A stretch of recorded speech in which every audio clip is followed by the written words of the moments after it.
এই কোরআনের কথা আমরা বলতে পারতাম না যেই কোরআনের পাখি এই বাংলাদেশ নয় গোটা বিশ্বের মুসলিম কান্ট্রিতে দীর্ঘ 50টি বছর কোরআনের কথা বলেছিলেন। তার উপর ওই সুদীর্ঘ 13টি বছর কারাগারের মধ্যে বন্দী রেখে ওই স্বৈরাচার সরকার শেখ হাসিনা খুনি সরকার সহ্য করতে পারে নাই। তিনি কোরআন বুকে নিয়ে বলছিলেন, আমাকে চোরের দুর্নাম দিয়ে কোনো লাভ হবে না, আমাকে ওই জিনার দুর্নাম দিয়ে কোনো লাভ হবে না, আমাকে তোমরা যে আত্মসাৎ মামলার টাকার দুর্নাম দিয়েছো এটা তোমাদের কোনো লাভ হবে না।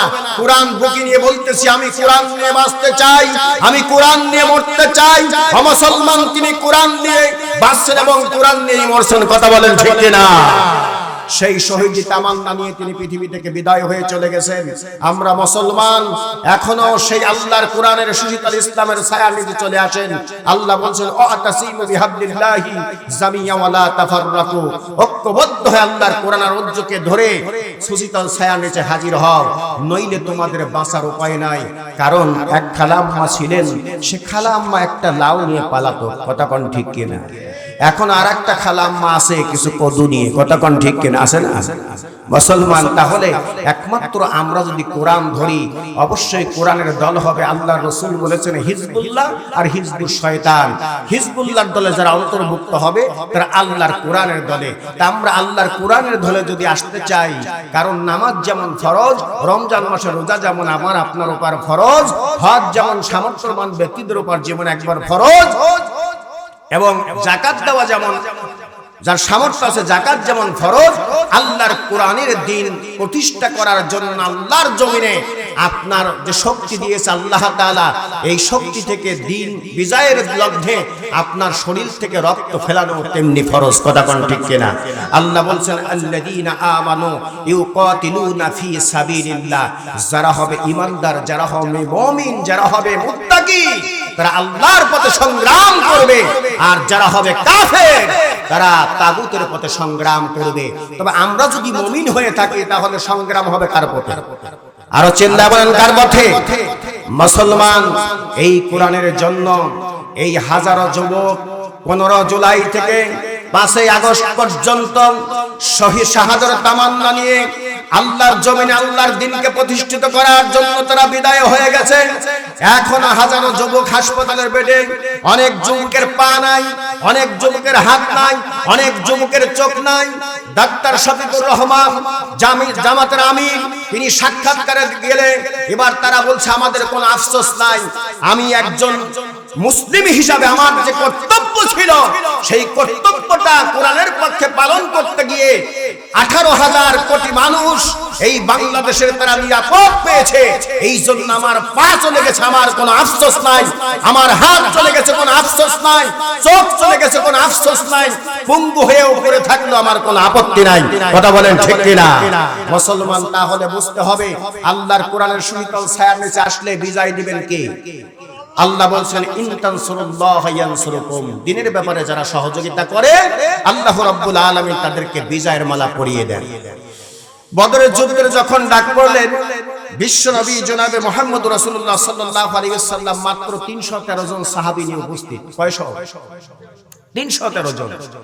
আর কাফেরদের সংখ্যা 1000। এবার তাদের হাতে বড় বড় ডাঙ্গা তরবারি আছে, বড় তরবারি আছে। তরবারি থাকার পর তারা প্রস্তুত যুদ্ধ করার জন্য, কিন্তু রাসূলুল্লাহ মাত্র খালি হাতে কিছু না, একটা লাঠি পর্যন্ত নাই সাহাবায়ে কিরামদের হাতে। তখন সাহাবায়ে কিরাম আল্লাহর কাছে বলতেছিলেন, আল্লাহ তোমার মদদ কখন আসবে, তোমার সাহায্য কখন আসবে? আল্লাহ বললেন, মাতা আনাসুল্লাহি আলা ইন্নাসুল্লাহি করিব।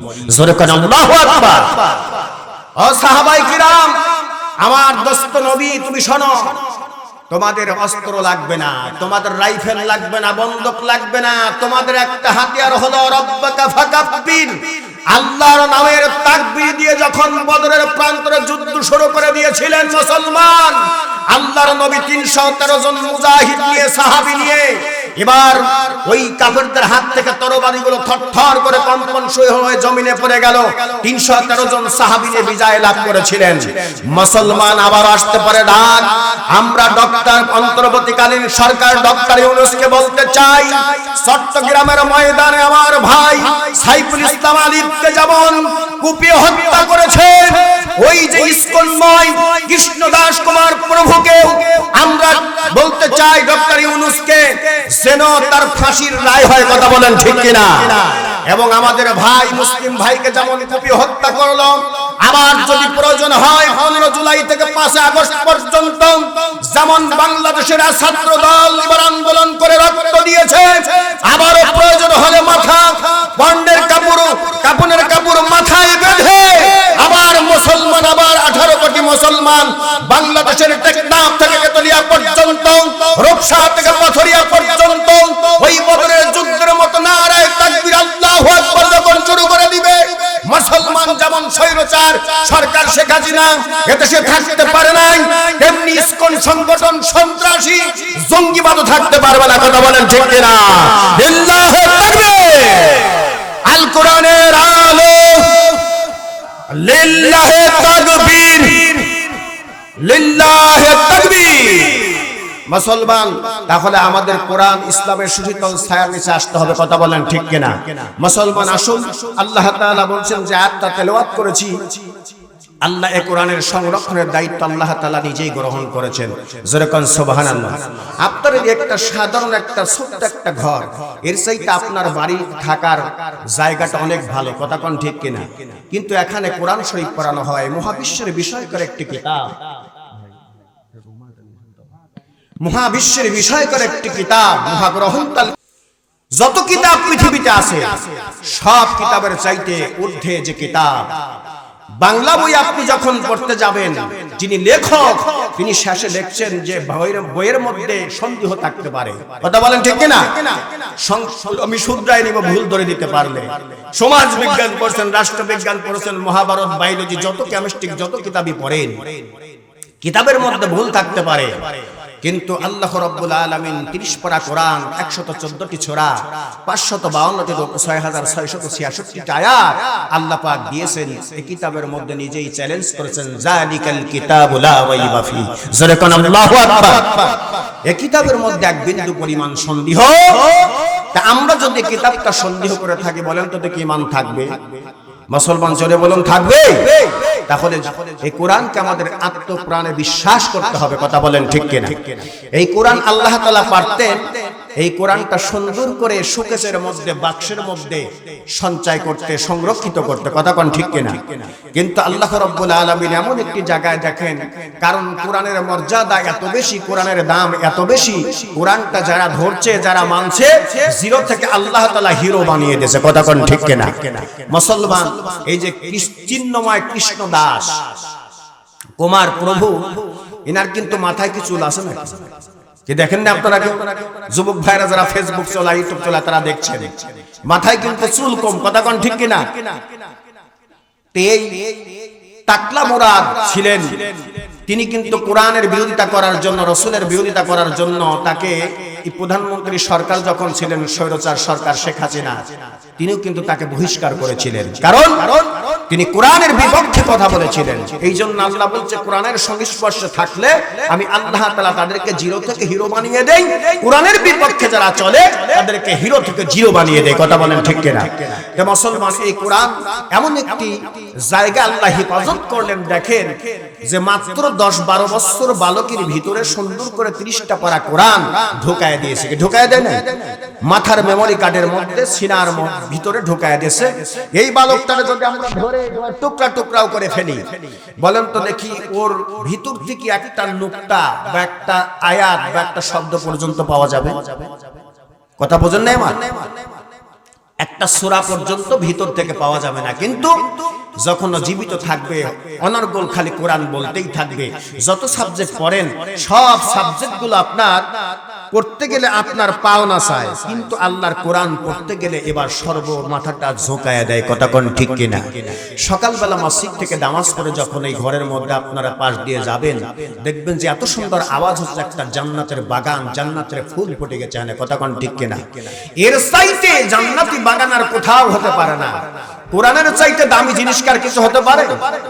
কোরআনের চাইতে দামি জিনিস কিছু হতে পারে না। মুসলমান আমরা কপাল পোড়া, হতভাগা, এত সুন্দর একটা পরিবেশ করেছেন। অত্র এলাকার মানুষ তো আরো আছে। এই যে কোরআনী মাদ্রাসা, আপনাকে এই ছাত্ররা যেই আপনার জানাজার নামাজ পড়াবে, কি পড়াবে না?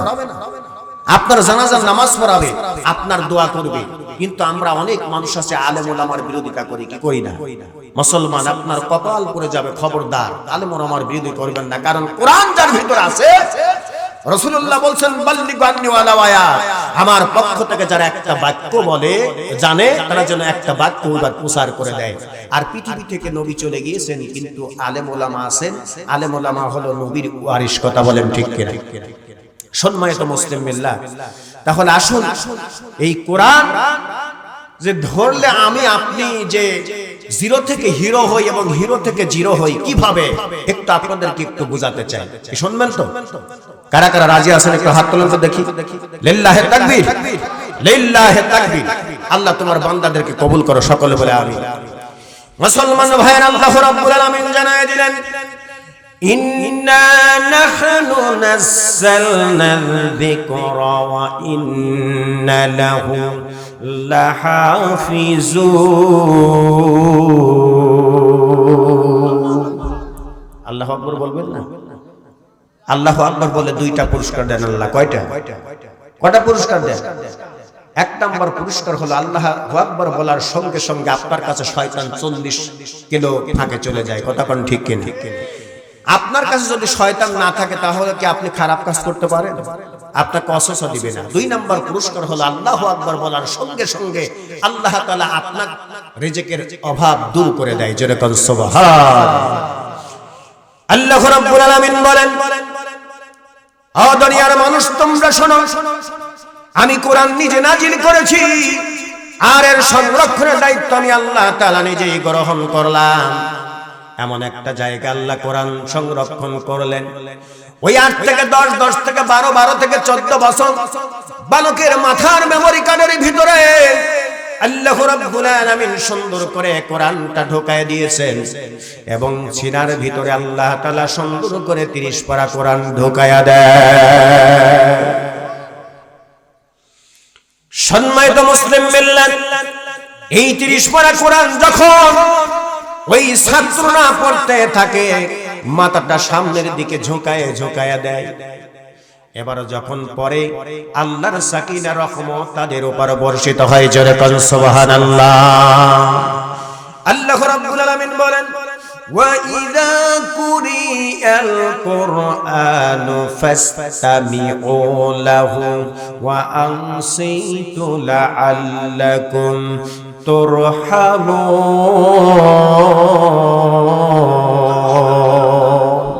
এই আল্লাহু আকবার বলেন না? আল্লাহু আকবার যারা বলবেন না, আপনাদের জবান কিন্তু আল্লাহ বন্ধ করে দিতে পারে কি পারে না? কারণ আল্লাহর শুকরিয়া যদি না নেন, আল্লাহু আকবার না বলেন, মুহূর্তের মধ্যে আল্লাহ জবান বন্ধ করে দিতে পারে। কথা কোন ঠিক কিনা? মুসলমান ভাইরা, আল্লাহ বললেন ওয়া মানে এবং ইজা মানে যখন কুরিয়াল কোরআন, এই কোরআনটা যখন তোমাদের সামনে পাঠ করা হবে, তেলাওয়াত করা হবে, তোমরা দুইটা আদব রক্ষা করবা। কয়টা? এক নাম্বার আদব হলো তোমরা চুপ মেরে বসে যাও। দুই নাম্বার আদব হলো তোমরা এই কোরআনের কথাগুলো মনোযোগ সহকারে কর্ণটা লাগায় শোনো। জোরে কোন সুবহানাল্লাহ। এই দুইটা আদব যদি রক্ষা করতে পারো, আল্লাহ তাআলা বললেন লাআল্লাকুম তুরহামুন। আল্লাহ রাব্বুল আলামিন বলেন, দুইটা আদব রক্ষা করার পর আমি আল্লাহ তাআলা তোমাদের উপর আমার সাকিনা রহমত বর্ষিত করব। জোরে কোন সুবহানাল্লাহ। মুসলমান ভাইরা, লক্ষ্য করে শুনেন, তাহলে কোরআন শুনলে লস না লাভ? কোরআন শুনলে লাভ। বিশ্ব নবী এই কোরআন যখন মক্কার জমিনে দাওয়াত দিচ্ছিলেন, ওই মক্কার জমিনের লোকেরা সহ্য করতে পারে নাই। দিন দিন মুসলমানদের সংখ্যা বেড়ে যায়। এটাই ছিল নবীজির দোষ। কারণ নবীর দলে অন্তর্ভুক্ত হয় কেন? আল্লাহর নবী এই কোরআনের দাওয়াত দেয় দিনের পর দিন। এবার মুসলমানদের সংখ্যা বেড়ে যাচ্ছে, ওরা সহ্য করতে পারে না মুসলমান। যেমন আমাদের বাংলাদেশের যে আপনার যেখান থেকে আইন পাস হয় ওইটার নাম হলো সংসদ ভবন, কথা কোন ঠিক কিনা? আর ওই কাফেরদের যুগে মক্কার জমিনে যেই সংসদ ভবনের নাম ছিল হলো দারুন নদওয়া। কি নাম? দারুন নদওয়া থেকে এবার হাজার হাজার কাফের একত্রিত হলেন। আর আবু জেহেল সুন্দর করে এরকম করে মঞ্চ তৈরি করা আছে। আবু জেহেল এবার প্রশ্ন করতেছে, ও যুবকেরা, কে কোন যুবক সিদ্ধান্ত নিয়েছো নবীর বিরুদ্ধে? কারণ নবী কোরআনের কথাগুলো বলে আর মুসলমানদের সংখ্যা দিন দিন বেড়ে যায়। একজন যুবক দাঁড়িয়ে গেলেন, আমার নেতা, আমার সিদ্ধান্ত হলো যে বিশ্ব নবীকে এই মক্কার জমিন থেকে অন্য রাষ্ট্রে তাড়িয়ে দেওয়া হোক। অন্য রাষ্ট্রে নবী যদি যায়, নবী ওই এই দেশে কোরআনের কথাও বলবে না, মুসলমানদের সংখ্যাও আর বাড়বে না। আবু জেহেল ডাক দিয়ে বললেন, যুবক, তোমার সিদ্ধান্তটা খুবই ভালো, তবে শোনো, নবী মক্কার জমিনে কোরআনের দাওয়াত দেয়, দিন দিন মুসলমানদের সংখ্যা বেড়ে যায়, ঠিক আছে, যে তুমি কি জানো যে অন্য রাষ্ট্রে গিয়েও তো নবী এই কোরআনের কথা বলবে, কথা কোন ঠিক কিনা? তো ওই রাষ্ট্রের মানুষগুলো তার বসে থাকবে না, কারণ নবীজির কোরআনের দাওয়াত শুনে তারা নবীজির কথাগুলো শুনে মুগ্ধ হয়ে যাবে, দলে দলে ইসলাম গ্রহণ করবে। আর নবীর মক্কার জমিনটা হলো মাতৃভূমি। একটা বার নবী যদি চিন্তা করে আমার মক্কার জমিনে যেতে হবে, ওই দলবল পিছনে আসবে, আমাদের আর মক্কার জমিনে থাকার সাহস হবে না, কথা কোন ঠিক কিনা?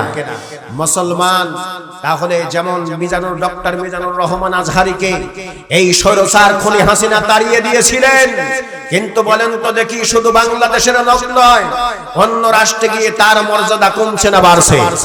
এখন নিরাপদ পেয়েছেন, তারপরে বাংলাদেশে ওনার আর মাহফিল করার প্রয়োজন নাই, উনি আসতেই চায় না, কথা বলেন ঠিক কিনা? রাসূলুল্লাহ অন্য রাষ্ট্রে যদি পাঠিয়ে দেওয়া যায় যুবক, রাসূলুল্লাহ কোরআনের কথা বলবে, ওই রাষ্ট্রের লোকগুলো আর ঠিক থাকতে পারবে না, দলে দলে ইসলাম গ্রহণ করবে। নবী যদি একবার ফিরে আসে, এমন অবস্থা হবে যে ইন্দুরের গর্ত পর্যন্ত আমরা পালানোর সুযোগ পাবো না, কথা বলেন ঠিক কিনা? মুসলমান ভাইরা, আল্লাহর নবী, বিশ্ব নবী, এবার আবু জেহেল বলল, সিদ্ধান্তটা ক্যান্সেল করা হলো যুবক, নবীজি অন্য রাষ্ট্রে তাড়িয়ে দিলে নবীজি কোরআনের কথা বলবে, ওই রাষ্ট্র জনপ্রিয়তা হয়ে যাবে। এবার 2 নাম্বার যুবক, তুমি বলো কি?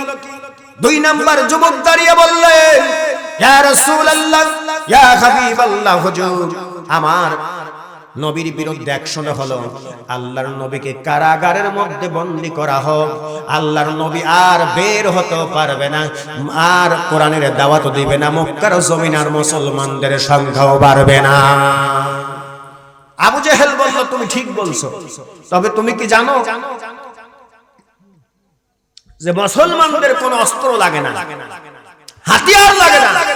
নবীকে যখন কারাগারের মধ্যে বন্দী করা হবে, আল্লাহ রাসূলের যে দলবল আছে, ওরা শুধুমাত্র ওই কারাগারের দরজায় গিয়ে নারায়ে তাকবীর, আল্লাহু আকবার স্লোগান দিলে অস্ত্র দিয়েও আমরা ঠেকায় রাখতে পারবো না, কথা কোন ঠিক কিনা? তোমার এই সিদ্ধান্তটা আমি ক্যান্সেল করে দিলাম। আর কি কোন যুবক আছে নবীর বিরোধিতা করছো বলো? যুবকরা সব হিমশিম খেয়ে গেছে। এত সুন্দর 2টা রায় দেওয়া হলো, আবু জেহেল এবার সিদ্ধান্ত পাশ করলো না, রায়টা আমরা সিদ্ধান্ত দিলাম। এবার সব যুবক ডাক দিয়া বললেন, জনগণ বললেন, আমার নেতা বিশ্ব নবীর বিরুদ্ধে আর আমরা কোনো সিদ্ধান্ত দিব না, আপনি নিজেই সিদ্ধান্ত করেন। এই আবু জেহেল এবার সিদ্ধান্ত নিল, আল্লাহ রাসূলকে একবারে চিরতরের জন্য বিদায় করে দিতে হবে, জোরে কান নাউজুবিল্লাহ। সিদ্ধান্ত নিয়ে এই সংসদ ভবন দারুন নাদওয়া থেকে আইন পাশ করা হলো, আবু জেহেল পাশ করে দিল। ও আমার সৈন্যরা শোনো, আল্লাহর নবীকে রাতের বেলা আল্লাহর নবীর বাড়িটা ঘেরাও করা লাগবে। 200 জন কাট্টা কাফের বেঈমান, যেই যুবকদের মধ্যে বেশি শক্তিমান জওয়ান শক্তি, তাদের হাতে অস্ত্র তুলে দাও। আর 200 জন যুবকদেরকে এবার পাঠিয়ে দিলেন, নবী বাড়িটা চতুর্পাশ দিয়ে ঘেরাও করে নাও।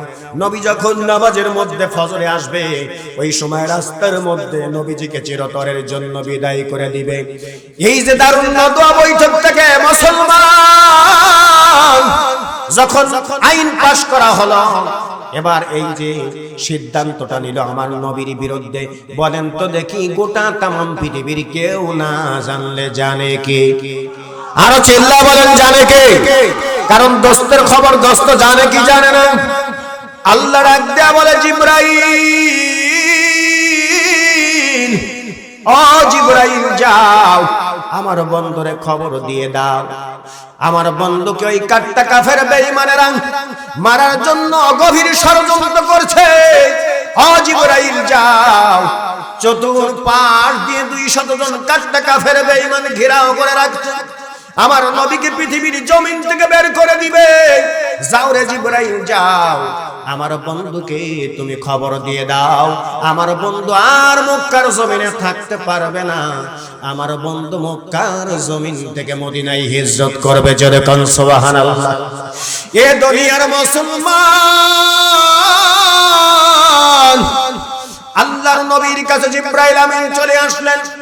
আসার পর জিবরাইল আমিন দরজায় সালাম জানায় দিলেন, আসসালাতু আসসালামু আলাইকা ইয়া রাসূলুল্লাহ, আসসালাতু আসসালামু আলাইকা ইয়া হাবিবাল্লাহ, আসসালাতু আসসালামু আলাইকা ইয়া শাফিয়াল মুজনাবিন, আসসালাতু আসসালামু আলাইকা ইয়া রাহমাতাল লিল আলামিন। নবী আমার ডাক দেয়া বলে, কে রে? বলে, আমি জিবরাইল আমিন নবী গো, আপনি দরজা খোলেন ইয়া রাসূলুল্লাহ। আল্লাহর নবী এবার দরজা খুলে দেয়, ডাক দেয়া বলে, ও জিবরাইল ফেরেশতা, রাত তো গভীর হয়েছে, এত রাত্রি কেন দরজায়? বলে, আপনার বন্ধু বরদাস্ত করতে পারে না, সহ্য করতে পারে না, আপনার উপর অত্যাচার নির্যাতনের মাত্রা বেড়ে গেছে, আপনার বন্ধু আল্লাহ সরাসরি আমাকে পাঠিয়ে দিয়েছে। যাও যাও আমার বন্ধুকে খবর দিয়ে দাও, আমার বন্ধু আর ওই মক্কার জমিনে থাকবে না, আমার বন্ধু যেন মক্কার জমিন থেকে মদিনায় হিজরত করে। রে মুসলমান, আল্লাহর নবী এবার ডাক দিয়া বলে, কে? বলে, আপনার চতুর্পাশ দিয়া 200 জন কাফের আপনাকে মারার জন্য বড় বড় তরবারি হাতে করে আছে। আল্লাহর নবী ডাক দিয়া বলল, আমি কেমনে বের হয়ে যাব, কেমনে বের হয়ে যাব? বলে, ইয়া রাসূলুল্লাহ, আল্লাহ পাক আপনাকে হিকমত অবলম্বন করতে বলেছে, আপনি এক মুষ্টি ধলা কোনা মাটি নিয়ে হাতে নিয়ে আপনি সুন্দর করে কোরআনের একটা আয়াত পড়ে আপনি ফু দিয়া যখন কাফেরদের চোখের সামনে ফেলায়া দিবে, ছিটায়া দিবেন, কাফেরদের চোখে আল্লাহর পক্ষ থেকে পর্দা পড়ে যায়। মুসলমানেরা, আল্লাহর নবী বিশ্ব নবী হিকমত অবলম্বন করতেছিলেন। এদিকে নবী যেই বিছানায় শুয়েছিলেন, ওই বিছানায় হযরত আলীকে শুয়ে রাখলেন। আলী রে, তুমি সুন্দর করে শুয়ে থাকো, আমার চাদর আর দিয়ে মুড়ি দিয়ে আরাম ফরমাও। হযরত আলী যখন চাদর মুড়ি দিয়ে আরাম ফরমায়, হযরত আলী বারবার নবী দরজা থেকে বের হবে, এমন মুহূর্তে নবী আমার শুধুমাত্র আলী এবার তাকায় তাকায় দেখে উকি মারতেছে। আল্লাহর নবী ডাক দিয়া বলে, আলী রে, ও আলী, তুমি কেন কি মারতেছো? বুঝতে পেরেছি চতুর্পাশ দিয়া তোমার বড় ভয়, কাট্টা কাফের বেঈমানেরা মারার জন্য ষড়যন্ত্র করবে, এই জন্য তুমি ভয়ের কারণে আমি রাসূলুল্লাহকে তুমি বারবার দেখতেছো। হযরত আলী ডাক দিয়া বলে, ইয়া রাসূলুল্লাহ, এই জন্য আমি দেখি না নবী গো, আমি দেখতেছি আপনার এত সুন্দর চেহারা, যেই চন্দ্রর চাইতে আপনার চেহারা অধিক সুন্দর। জোরে কোন সুবহানাল্লাহ। নবী গো, শুধু তাই নয় ইয়া রাসূলুল্লাহ, ইয়া হাবিবাল্লাহ, শুধু তাই নয় নবী গো, বারবার আপনার চেহারার দিকে তাকাইলে সাগীরা কাবিরা গুনাহগুলো মাফ হয়ে যায়। শুধু তাই না গো নবীজি, আপনার চেহারা দেখলে মারা যাওয়ার পর 7টা জাহান্নাম আল্লাহ হারাম করে দেয়। ইয়া রাসূলুল্লাহ, শুধু তাই নয়, আপনার চেহারার দিকে তাকাইলে খোদা পর্যন্ত নিবারণ হয়ে যায়। জোরে কোন আল্লাহু আকবার। নবীজি, শুধু তাই নয়, আপনার চেহারার দিকে দুইটা যখন চোখ মিলায়া দেই, এই দুইটা চোখ দিয়ে আর কোথাও মিলাইতে পারি না, ঘোরাইতে পারি না নবী গো। সুতরাং নবী এই জন্য আমি তাকিয়ে আছি। ইয়া রাসূলুল্লাহ, এই মক্কার জমিন আপনার জন্মভূমি, আপনি মক্কার জমিন ছেড়ে আপনি কেমনে মদিনায় চলে যাবেন? আর জীবনে আপনাকে মক্কার জমিনে দেখতে পারবো না, এই জন্য আমি বারবার আপনার দিকে তাকাই। জোরে কোন আল্লাহু আকবার। নবীজি মক্কার জমিন থেকে মদিনায় আসবে গভীর রাত, রাতের বেলা নবীজি রওনা দিয়েছেন। আল্লাহর নবী রওনা দিয়েছেন, কিন্তু নবী মক্কার জমিন থেকে মদিনায় আসবেন। রওনা দেওয়ার পর নবীজি এবার গভীর রাত, রাতের বেলা হযরত আবু বকর সাহাবীর বাড়িতে আল্লাহ রাসূল হাজী। আবু বকরের বাড়িতে এসে নবী শুধুমাত্র একটাবার সালাম জানায়, একটাবার সালাম দিয়েছে। আবু বকর সঙ্গে সঙ্গে দরজা খুলে দেয়। জোরে কোন আল্লাহু আকবার। আল্লাহর নবী ডাক দিয়া বলেন, এ সাহাবী আবু বকর, আমি তো তোমাকে একটাবার নক করলাম, একটাবার সালাম জানায়া দিলাম, আর তুমি দরজা খুলে দিলে, কারণটা কি? তুমি রাতের বেলা ঘুমাও না রে আবু বকর? আল্লাহর নবীর সাহাবী আবু বকর ডাক দিয়া বলে, ইয়া রাসূলুল্লাহ, ইয়া হাবিবাল্লাহ, হুজুর, আমি এই জন্য রাতের বেলা ঘুমাতে পারি নাই গো নবীজি। আজ থেকে 6 মাস পূর্বে আপনি একদিন আমাকে বলেছিলেন, আবু বকর রে, এই মক্কার জমিনে আমি থাকতে পারবো না, কাফের বেঈমানের আমাকে সহ্য করতে পারবে না। আল্লাহর যেদিন অর্ডার হয়ে যাবে রে আবু বকর, মক্কার জমিন থেকে মদিনায় হিজরত করতে হবে, কিন্তু সেই হিজরতটা হবে হলো রাতের বেলা। আর হিজরতের সফর সঙ্গী হিসাবে, সাথী হিসাবে তুমি আবু বকর আমার সঙ্গে থাকবা। হযরত আবু বকর ডাকলেন, নবী গো,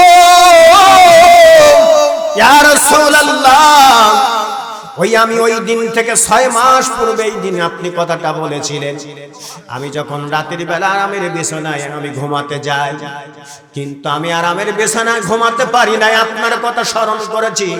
কারণ আপনি বলছেন, লা ইউমিনু আহাদুকুম হাত্তা কুনা আহাব্বা ইলাইহি মিন ওয়ালিদিহি ওয়ালাদিহি ওয়ান নাসি আজমাইন।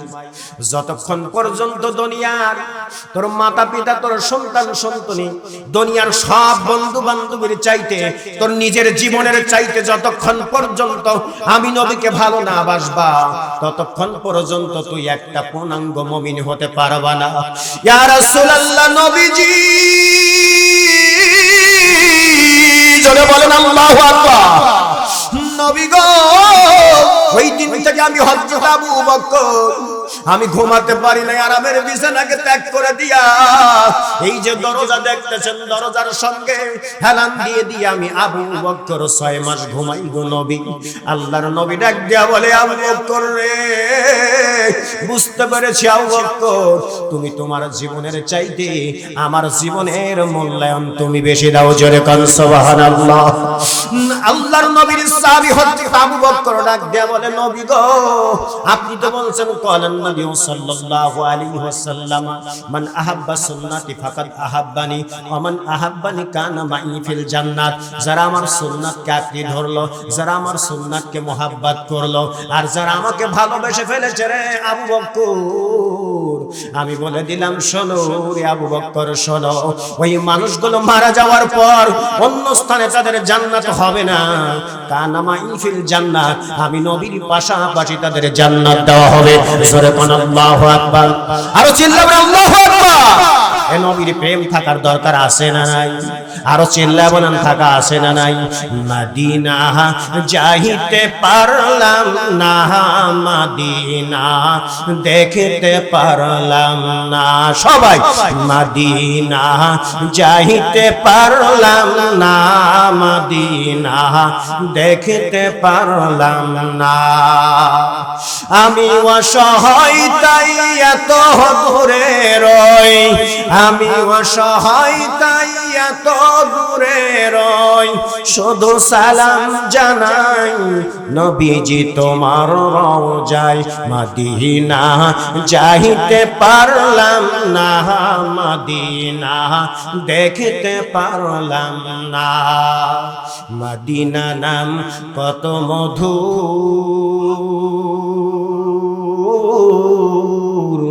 মদিনা কেড়েছে অন্তর।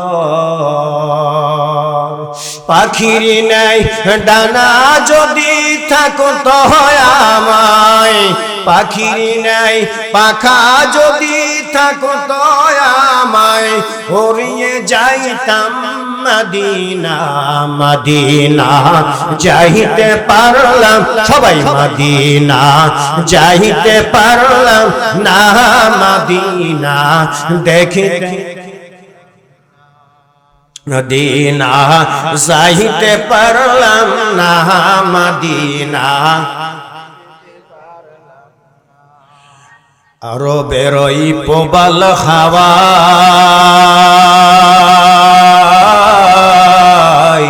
পশ্চিমে করে ধাওয়াই।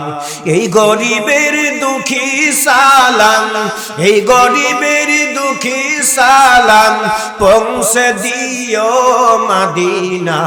মদিনা যাইতে পারলাম না, মদিনা দেখিতে পারলাম না।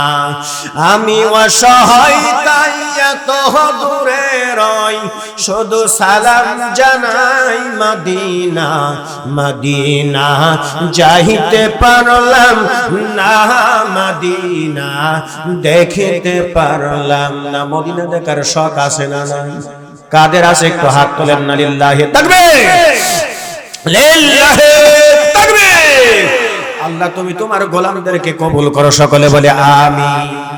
আল্লাহর নবী বিশ্ব নবী হযরত আবু বকরকে বলেন, আবু বকর সাহাবী চলো, মক্কার জমিনে আর থাকতে পারবো না, এবার মদিনার দিকে রওনা।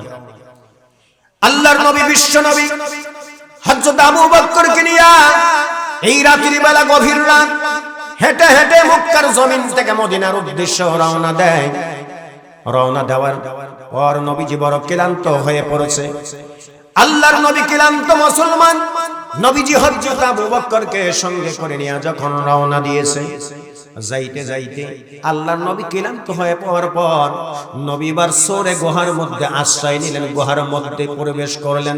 আবু বকরকে সঙ্গে করে নিয়ে হযরত আবু বকর এবার ডাক দিয়া বলে, আবু বকর বসে আছেন, নবীজি সুন্দর করে এবার মাথাটা হযরত আবু বকরের উপর দিয়ে আরাম ফরমায়, মানে ঘুমিয়ে গেলেন।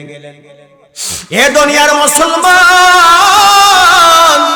হযরত আবু বকর যখন ঘুমিয়ে, আঙ্গুর উপর দিয়ে আল্লাহর রাসূল যখন ঘুমিয়ে গেলেন, হযরত আবু বকর এবার দেখতেছে এই গর্তের মধ্যে, সরে গুহার মধ্যে এবার ছোট্ট ছোট্ট গর্ত দেখা যায়।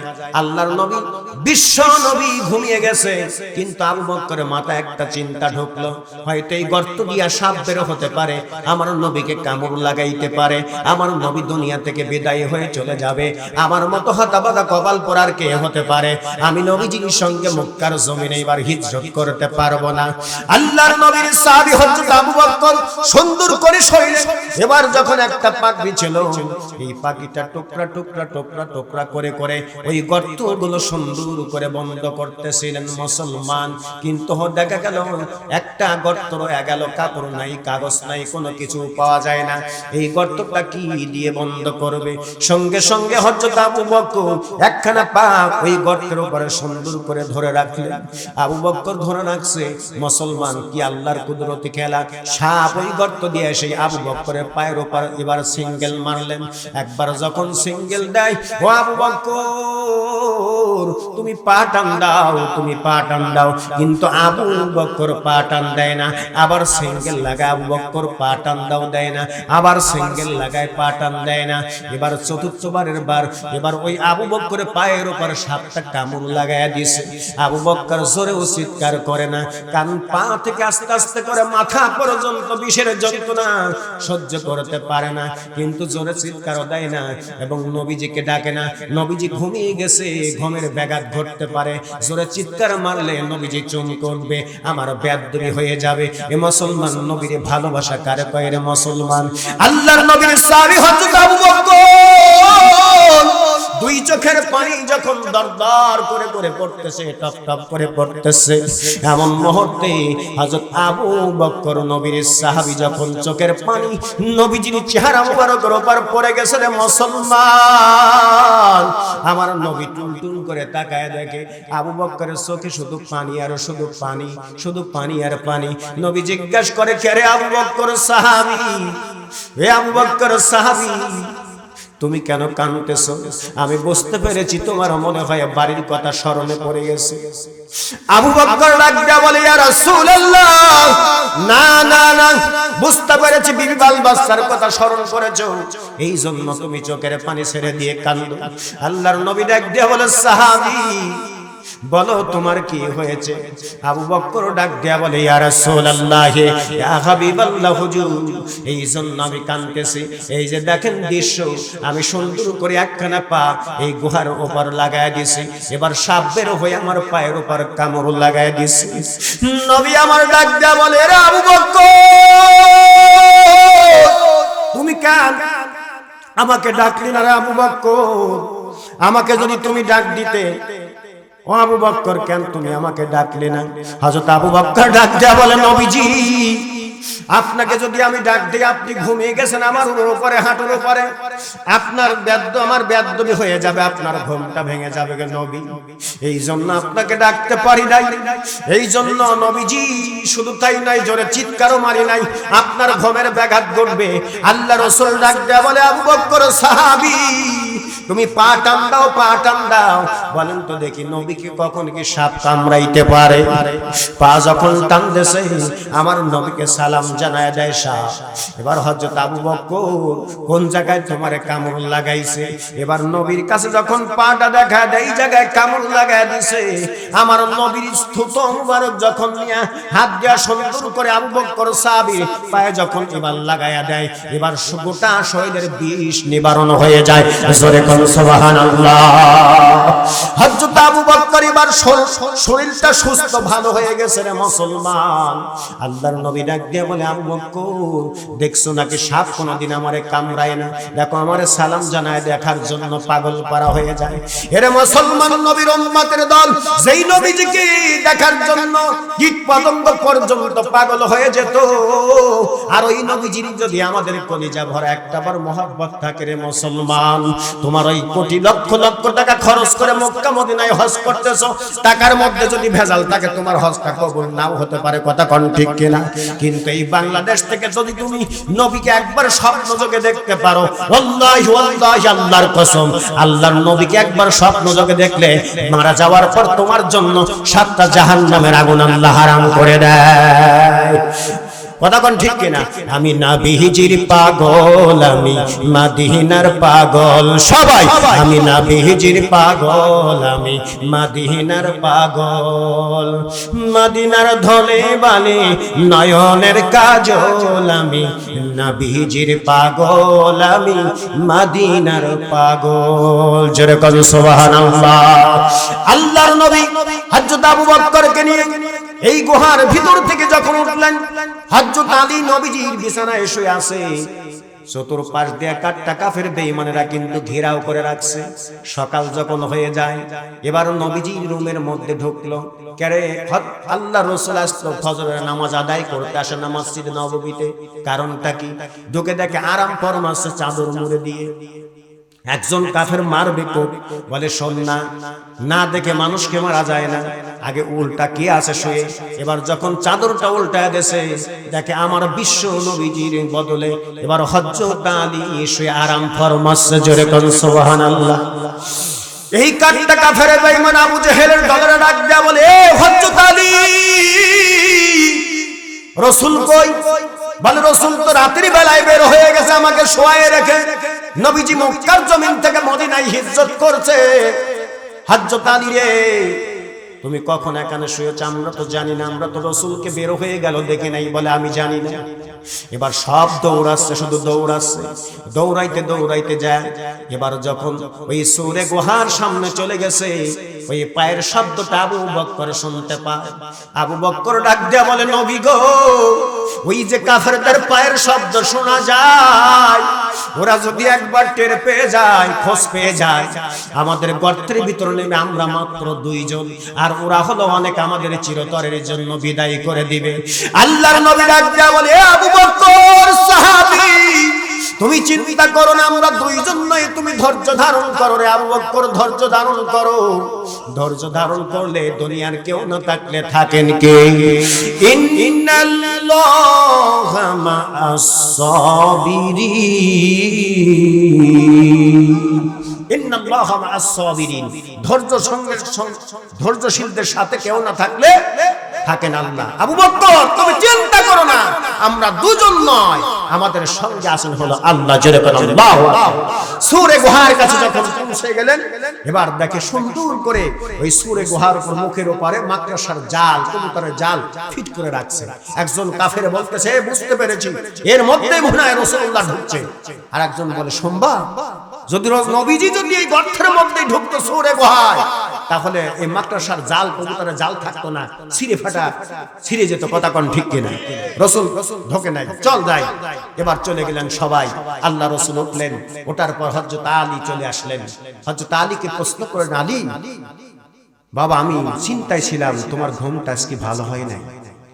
আল্লাহ রাসূলের সাহাবী হযরত আলী ডাক দিয়া বলেন, ইয়া রাসূলুল্লাহ, আমার জিন্দেগিতে যত রাত পর্যন্ত আমি ঘুমাচ্ছিলাম, কিন্তু আজকে যে আমি ঘুমাইছি, এত সুন্দর ঘুম আর আমার জীবনে কোনোদিন হয় নাই। আল্লাহু আকবার। কারণ রাসূলুল্লাহর বিছানায় শুয়ে আছে, যতই কাট্টা কাফের বেঈমান থাকুক, কিন্তু রাসূলুল্লাহর বিছানায় শুয়ে থাকলে ঘুম ভালো হবে না। ইয়া রাসূলুল্লাহ, আমার ঘুমটা সুন্দর হয়েছে। আল্লাহর নবী মক্কার জমিন থেকে এবার হযরত আবু বকরকে নিয়ে মদিনার দিকে রওনা হলেন। মুসলমান তাহলে এই কোরআনের দাওয়াত দিচ্ছিলেন আল্লাহর নবী, তবু মক্কার কাফেররা সহ্য করতে পারে নাই। কথা বলেন ঠিক কিনা? রাসূলুল্লাহর যদি দাওয়াত সহ্য না করতে পারে, আর আমি আপনি তো রাসূলুল্লাহর উম্মত, গুনাহগার উম্মত, আমার আপনার জীবনে মিথ্যা কথা আছে, চরিত্রে আগ দেওয়া যায়, তাহলে এই কোরআনের সত্য কথাগুলো বলতে গেলেই ওই বাতিল কখনো মেনে নিবে না। কথা কোন ঠিক কিনা? আর আমরা মুসলমান কখনো বাতিলের সঙ্গে আপোষ করব না। মুসলমান কোরআনের জন্য বুক পেতে দেয়, কিন্তু পিঠ পেতে দেয় না। কথা বলেন ঠিক কিনা? মুসলমান অনেক ঘটনা আল্লাহ রাসূল কষ্ট করেছেন এই কোরআনের জন্য, সেই কোরআনই মাদ্রাসা। তাহলে আল্লাহ রাব্বুল আলামিন পৃথিবীতে 2টা হক, সেটা হলো 1 নম্বর হক হলো হকুল্লাহ, আল্লাহর হক, 2 নম্বর হলো হকুল ইবাদ, এবার বান্দাদের হক। এবং আল্লাহ তাআলা বলছেন, ওয়াকাদ রাব্বুকা আল্লা তা'বুদু ইল্লা ইয়্যাহু ওয়া বিল ওয়ালিদাইনি ইহসানা, সর্বপ্রথম আল্লাহর ইবাদত করবা, আল্লাহর গোলামি করবা। আর 2 নম্বর হলো এই পৃথিবীর জমিনে তোমাকে মুখটা দেখাইলো কে? কথা বল না। আল্লাহ তো দেখাচ্ছেন, কিন্তু আপনাকে জন্ম দিল, পৃথিবীতে আপনার ছোট্ট জীবন থেকে লালন পালন করলো কে? মা বাবা। আল্লাহ তাআলার ইবাদত, গোলামি করার, নবীজির আনুগত্য করার পর যিনি আমাকে আপনাকে পৃথিবীর জমিনে মুখটা দেখাইলেন, তিনি হলেন মা এবং বাবা। কথা কোন ঠিক কিনা? মুসলমান যতই আপনি হজ করেন টাকা লক্ষ লক্ষ দিয়া, আপনি যত এমপি হন, যত আপনি হাজী গাজী হন না কেন, কিন্তু বাপ মার যদি মনে কষ্ট দিয়ে থাকেন, আল্লাহ তাআলা বলছে বাপ মা বয়োজ্যেষ্ঠ হয়ে গেলে অকুল্লাহুমা কওলান কারিমা, তাদের সামনে কথা বলতে গেলে উহু পর্যন্ত শব্দ করো না, কারণ তারা যেন এক বিন্দু পরিমাণ মনে কষ্ট না পায়। কারণ তোমাদের এত সুন্দর করে লালন পালন করেছে, তোমরা কথা বলতে জানতে না, তোমরা ক্ষুধা লেগেছে, তোমরা ডাকতে পারতে না, দোলনার ভিতরে রেখে তোমার মা কাজে চলে গেছে, এমন মুহূর্তে যখন চিৎকার লাগাইছো, তোমার মা কাজকর্ম ত্যাগ করে দিয়া সঙ্গে সঙ্গে তোমাকে এসে বুকের স্তম্ভে দুধ লাগাই দিয়েছে। কথা কোন ঠিক কিনা? এ মুসলমান, তাহলে 1 নম্বর আল্লাহর হক, রাসূলের আনুগত্য করার পরে পৃথিবীর জমিনে যিনি আমাদেরকে কষ্ট করে মানুষ করলেন, তিনি হলেন মাতা এবং পিতা। কথা কোন ঠিক কিনা? রাসূলুল্লাহ বলেছেন, হুমা জান্নাতুকা ওয়া নারু, 2 জন বাপ মা জীবিত থাকলে তাদের যদি ইহসান করতে পারো, সেবা করতে পারো, ওয়াল্লাহি আল্লাহর কসম, তোমার জন্য 2টা জান্নাত বাজেট হয়ে যাবে। জোরে কন্না সুবহানাল্লাহ। আর যদি সেবা না করো, ইহসান না করো, তাহলে তোমাদের জন্য 2টা জাহান্নাম বাজেট হয়ে যাবে। কথা কোন ঠিক কিনা? মুসলমান গাইবান্ধা এলাকার যুবকেরা মনে হয় ভালো, বাপ মাকে খুব সুন্দর সম্মান করে, তাই না? একটি আমার পাবনা জেলায় একটি ঘটনা, সত্যকার ঘটনা। ধরেন মা সন্তানকে পেটে রাখছেন, এমন মুহূর্তে বাবা দুনিয়া থেকে বিদায় হয়ে গেলেন, কিন্তু মায়ের একমাত্র এই কলিজার টুকরা সন্তান একটাই বড় সন্তান, আর কোনো সন্তান আদি নাই। হঠাৎ করে যখন চলে গেলেন, মা শুধু আল্লাহর কাছে বলতেছিলেন, আল্লাহ তুমি আমার যদি একটি সন্তান যেহেতু দিয়েছো, সন্তানটা যেন পুত্র সন্তান হয়, তবে যদি কামাই খাওয়ার স্বাদ না থাকলে মরিলে অন্তত ওই 4 পায়া বিহারিটা কান্দে করে মসজিদ থেকে নিয়ে আমাকে যেন সুন্দর করে গোসল করায় নিয়ে এবার জানাজা পড়ায় এবার দাফন করতে পারে। এই একটা তার মনের আশা বাসনা করে আল্লাহর কাছে খালি ডাকে। কিন্তু আল্লাহ তাআলা বলছেন, উদউনি আস্তাজিব লাকুম, বান্দারে যখন তোরা আমাকে ডাকিস আমি তোদের ডাকে সাড়া দিয়ে দেই। জোরে কন্না আল্লাহু আকবার। তে মহিলাটা যখন আল্লাহর কাছে আরজি পেশ করলেন, আল্লাহ রাব্বুল আলামিন তার আরজিটা কবুল করে নিয়ে একটি পুত্র সন্তান দান করলেন। এই সন্তানটাকে সুন্দর করে ছোট্টবেলা থেকে লালন পালন করলেন। করার পর সন্তানটা যখন 16-17 বছর বয়স হয়ে গেল, সন্তানটার একটা বিয়ে দিলেন মায়ের ইচ্ছা মতোই। এবার সন্তানকে বিয়ে দেওয়ার পর অনেকদিন ধরে এবার সন্তানটা মাকে ইহসান খেদমত করে, কিন্তু হঠাৎ করে সন্তানের যখন একটা বাচ্চা চলে আসলো পৃথিবীর জমিনে, এবার এই তার স্ত্রীর কথা মতো, মা বোনের আছেন এখানে, মা বোনরা একটা শিক্ষা নিয়ে যান। আপনারা যারা এখানে শাশুড়ি আম্মা আছেন, আপনাদের মধ্যে পুত্রবধূ এবং শাশুড়ি আম্মার মধ্যে ভেজাল এই জন্যই, কারণ আপনি আপনার কন্যা সন্তানকে যেমন ভালোবাসেন, আপনার এই পুত্রবধূকেও তেমনি ভালোবাসবেন। কন্যা সন্তান বাহিরে বিয়ে দেন, ফোনের মধ্যে আম্মা আম্মা বলে ডাকেন, আপনি আপনার পুত্রবধূকে একবার ডাকেন না, আম্মা মা তুমি এই কাজটা করো। ওই কাজটা যখন বলবা মা তোমার পুত্রবধূর, তখন কলিজাটা ঠান্ডা হয়ে যাবে, যত রাগ থাক রাগ পানি করে দিবে। কথা কোন ঠিক কিনা? আর যারা এখানে পুত্রবধূ আছেন, আপনার শাশুড়ি আম্মাকে যেমন আপনার মা আসলে আপনার মায়ের জন্য ভালো খাবার, মায়ের জন্য ভালো পোশাক করাই করে দাও। তুমি কি একটু চিন্তা করো না যে তোমার স্বামীকে তোমার শ্বশুর তোমার শাশুড়ি না খেয়ে মাথার গাম পায়ে ফেলে কষ্ট করে চোখ দিয়ে ঈদ বাজার আসলে চিন্তা করেছিল একটা ভালো লুঙ্গি কিনবো, করাই করে এবার ঈদ মাঠে যাব, কিন্তু সন্তানের মুখের দিকে চাইয়া দেখলো না, আমি যদি নতুন লুঙ্গি কিনি তাহলে আমার সন্তান ভালো পোশাক পরে ঈদ মাঠে যেতে পারবে না, পাড়াপড়শি মানুষ যাবে, যুবকের সন্তানরা মনটা খারাপ হয়ে যাবে। তোমার জন্য একটা, তোমার স্বামীর জন্য সুন্দর একটা নতুন পোশাক করাই করে ঈদের দিনে পরায়া তাকে পাঠায় দিত, আর তাকায় তাকায় দেখতো সন্তানটারে কেমন দেখা যায়। কথা বলো ঠিক কিনা? এই জন্য আমার বোনেরা শ্বশুর এবং শাশুড়ির সঙ্গে বেয়াদবি করবা না, যেমন কর্ম তেমন ফল। এবার আসুন, এবার বিয়ে দেওয়ার পর সন্তান আসলো, হঠাৎ করে এই বইয়ের কথা মতো স্বামীর কাছে এটা সেটা লাগায়, এবার এই যুবকটা দেখতে পারে না মারে, শুধু মারধর শুরু করে দিল। হ্যাঁ যুবক ভাইয়েরা, মুসলমান বাবাজিরা, সত্য ঘটনা বলছে পাবনার।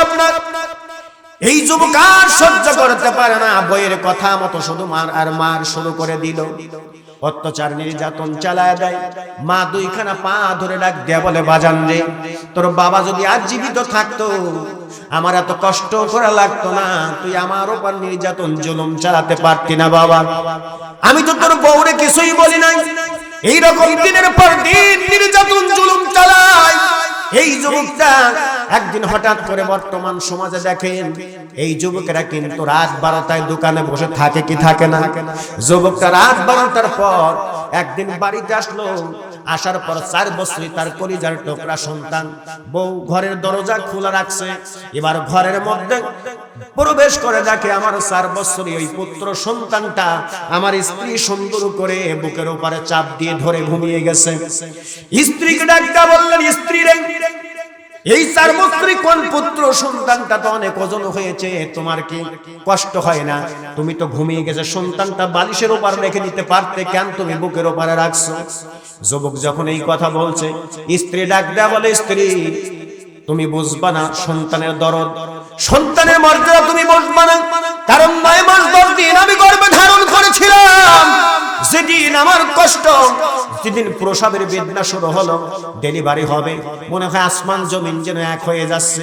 আমি বাঁচবো না রে, গোটা পৃথিবী অন্ধকার হয়ে যাচ্ছে। আমি মানুষের কাছে বলতাম না, লজ্জা লাগতো, জোরে চিৎকারও মারতাম না, লজ্জা করতো। ওই সন্তানটারে আনতে পৃথিবীর জমিনে এত কষ্ট হয়েছে, এক কলসি রক্ত পড়ে গেছে। তারপরে ও সন্তানটা যখন দুনিয়াতে ভূমিষ্ঠ হলো, সঙ্গে সঙ্গে কোলের মধ্যে আমি জড়িয়ে ধরেছি। দাইমাকে বলে, আমার সব বেদনা ভুলে গেলাম। ওগো আমার স্বামী শোনো, এই সন্তানটা যদি সারা রাত পর্যন্ত আমার বুকের উপরে ঘুমায়, আমি মায়ের কোনো কষ্ট হয় না। আল্লাহু আকবার। এই যুবক যখন স্ত্রী ডাকতে বলে, সারা রাত পর্যন্ত যখন আমার সন্তানটা বুকের উপরে ঘুমায় রে স্বামী, আমার কোনো কষ্ট হবে না।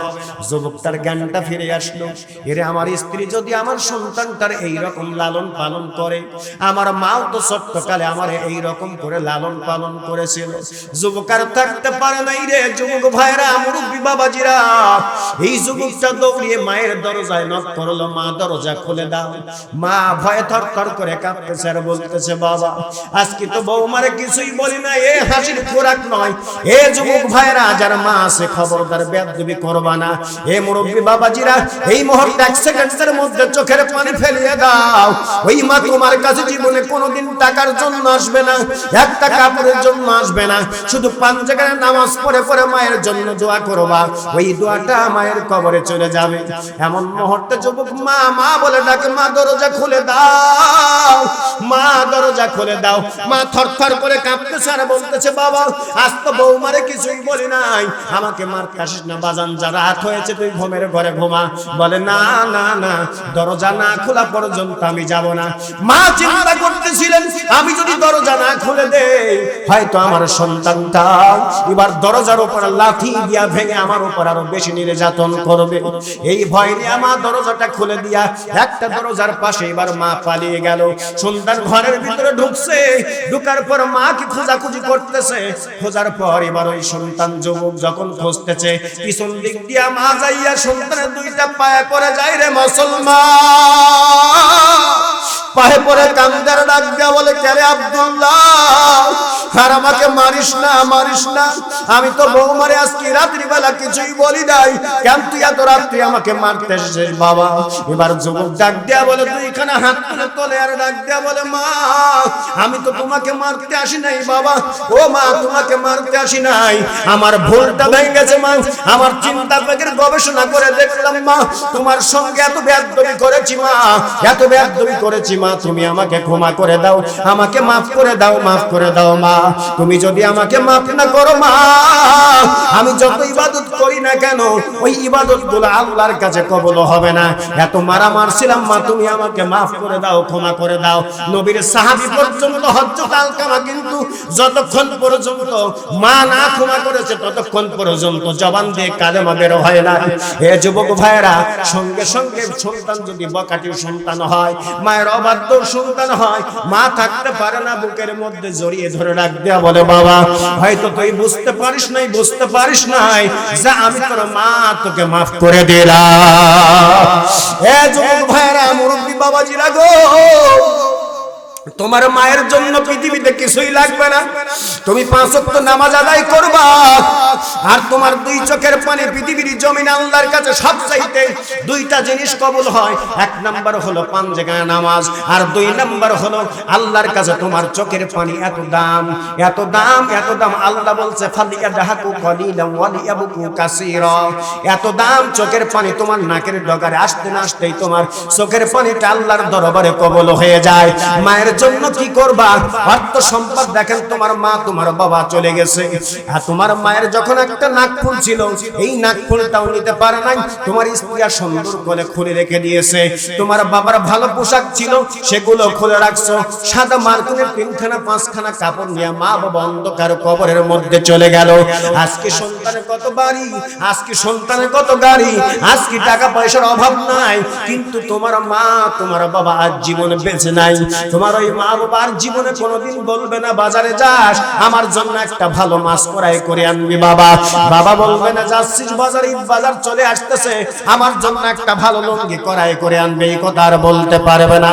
এ যুবক ভাইরা, মুরব্বি বাবাজিরা গো, ওই মায়ের জন্য, ওই বাবার জন্য একটা চোখের পানি ফেলে দাও এক ফোঁটা, ওই চোখের পানিটা আল্লাহ ভর কবুল করে নেবেন। আল্লাহ বলছেন ইন্নাল্লাহা ইশতারা মিনাল মুমিনিনা আনফুসাহুম ওয়া আমওয়ালাহুম বিআন্না লাহুমুল জান্নাহ।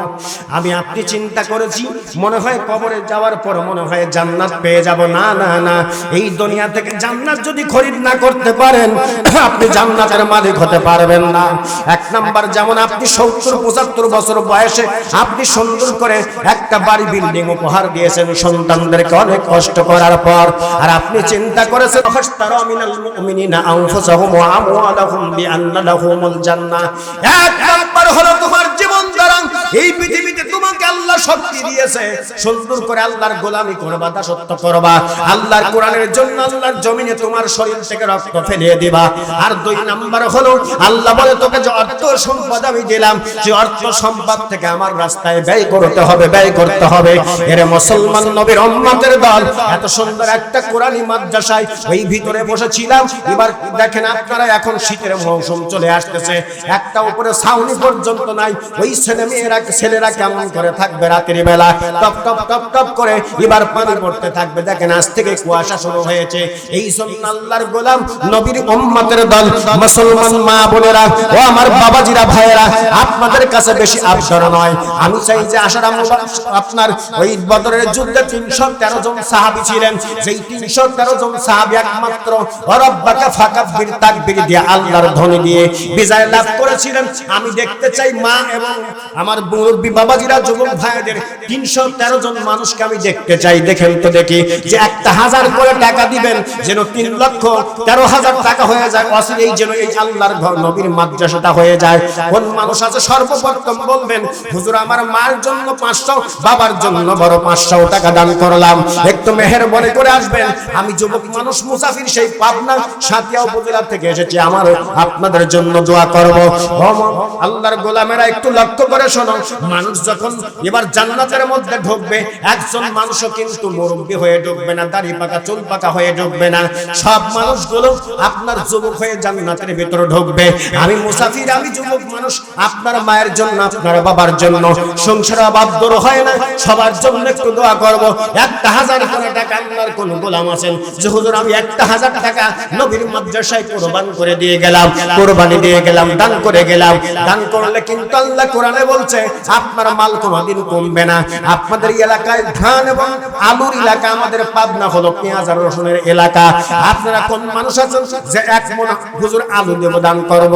মুসলমান চিন্তা করেছো হয়তো আলু 100 টাকা কেজি, 1 মণ আলুর দাম হলো 4000 টাকা, কি 4000?